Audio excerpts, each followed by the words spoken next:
रूस के साथ छिड़ी जंग में क्या यूक्रेन को उकसाया जा रहा है?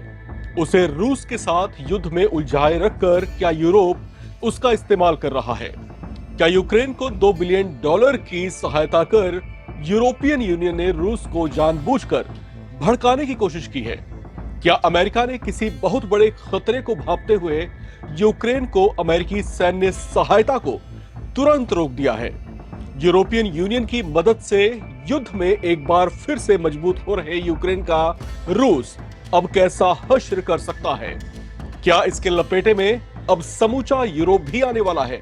और क्या यूक्रेन की जंग में डटे रहने की जिद तृतीय विश्व युद्ध की वजह बनने जा रही है? ये वो तमाम सवाल हैं जिसने पूरी दुनिया में खलबली मचा रखी है। इस बीच यूएस प्रेसिडेंट डोनाल्ड ट्रंप की एक ट्वीट ने यूरेशियन रीजन में टेंशन को बढ़ा दिया है। क्या है वो ट्वीट और क्या होने जा रहा है? राम की रिपोर्ट में आज के एपिसोड में हम इसी पर चर्चा करेंगे।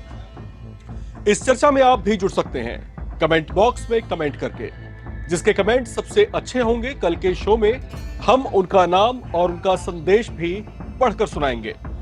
बहरहाल अमेरिका के राष्ट्रपति ने एक बड़ा सस्पेंस बनाते हुए रूस और यूक्रेन युद्ध के बीच एक सोशल मैसेज शेयर किया है, जिसमें ट्रंप लिखते हैं, कल की रात बड़ी होगी, मैं इसे वैसे ही बताऊंगा जैसे ये है।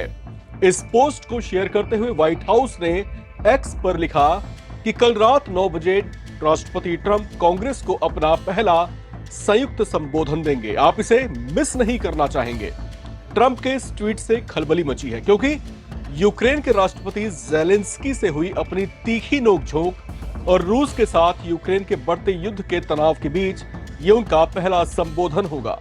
मामला कुछ ज्यादा गंभीर दिख रहा है क्योंकि जिस तरीके से ट्रंप ने अपना संदेश शेयर किया उसे सामान्य परिस्थितियों वाला संकेत नहीं माना जा रहा।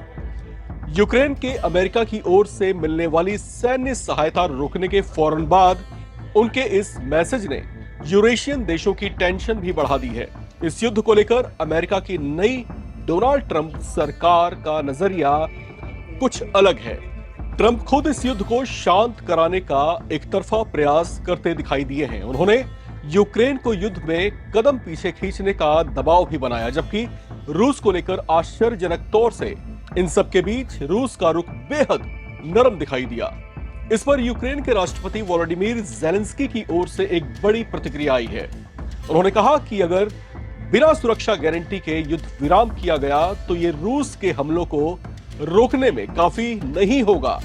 यूक्रेन जिस सुरक्षा की गारंटी की बात कह रहा है उसका मतलब है इस एश्योरिटी से कि रूस भविष्य में फिर कभी यूक्रेन पर अटैक नहीं करेगा। साथ ही वो यूक्रेन के कब्जाए गए हिस्सों को भी वापस चाहते हैं।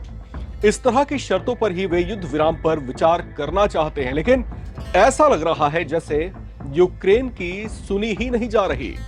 अमेरिका जैसी महाशक्ति से उसे आस थी कि वो रूस के हमलों के खिलाफ स्टैंड कायम करेगा, लेकिन ट्रंप पहले ही इस विवाद से खुद को अलग थलग कर चुके हैं। चलिए बात करते हैं इस अमेरिकी सैन्य सहायता की जिसे यूक्रेन के लिए बंद कर दिया गया है।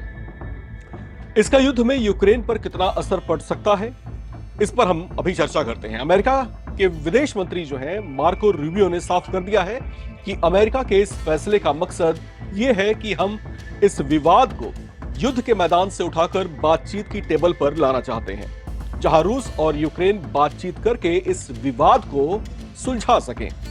इसी वजह से उसे सैन्य सहायता बंद करने का फैसला लिया गया है।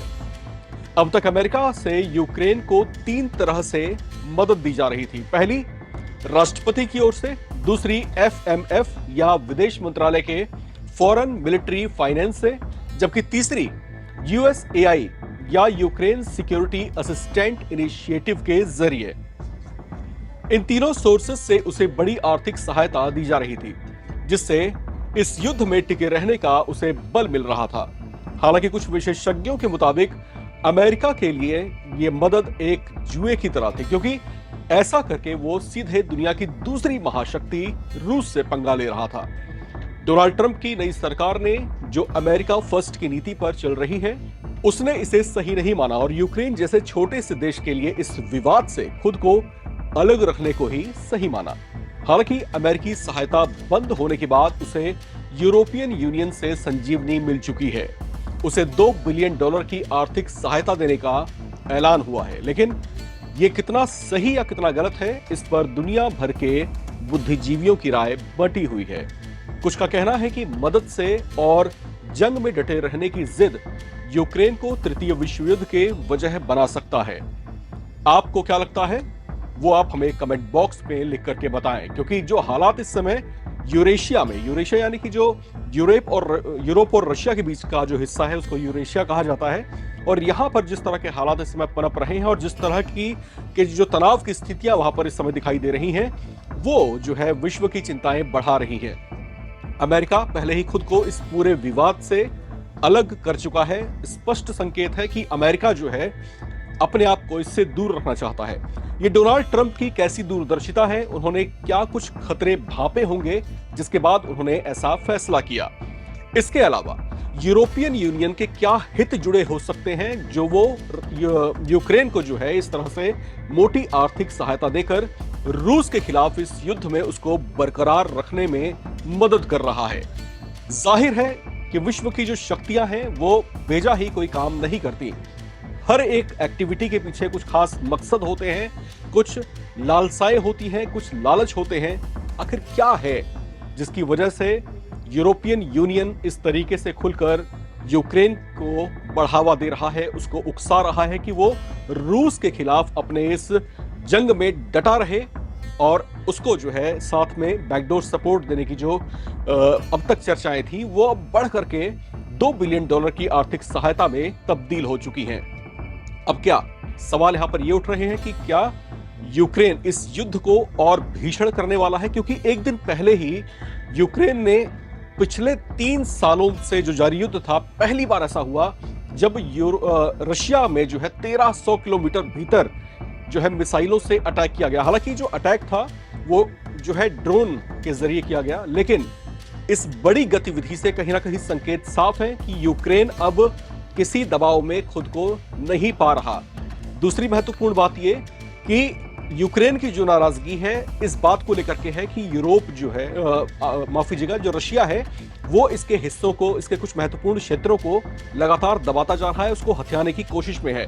यहां पर यूक्रेन अपेक्षा कर रहा है सुरक्षा की गारंटी की।